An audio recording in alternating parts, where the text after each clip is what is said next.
क्या आप भी कंफ्यूज हो जाते हो ऐसे टाइप के क्वेश्चन देखकर? तो ये वीडियो आपके लिए है। पार्ट 1 में साइन यूज, पार्ट 2 में एडिशन सब्ट्रैक्शन, ये हो गया। अब पार्ट 3 में मल्टीप्लिकेशन डिवीजन।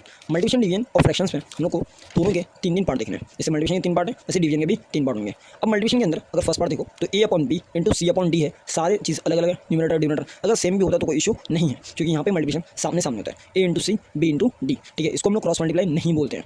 उसके बाद सेकंड पॉइंट में a अपॉन बी इंटू सी है, तो a इंटू सी हो गया और अपॉन b, मतलब a के सामने c था। वैसे ही अगर b के सामने c है नीचे डिनोमिनेटर में, तो b इंटू सी आएगा। तीनों के एग्जाम्पल्स जैसे 3 अपॉन 4 इंटू 5/7, तो यहाँ पे क्या आएगा 3 इंटू 5 अपॉन 4 इंटू 7। अब इससे तुमको क्या मिलता है 15/28। उसके बाद a अपॉन बी इंटू सी था, तो इसके लिए एग्जाम्पल क्या है 3/4 इंटू 5, तो 3 5 15/4, जो कि तुमको यहाँ पे दिख रहा है। यहाँ पे a upon B into 1/c है, तो यहाँ पे क्या आएगा 3/4 इंटू 1/5। अब देखो 4 इंटू 5 20, ये दे रहा है आंसर, और ऊपर 3 1 3, वो इसी रहने वाला है।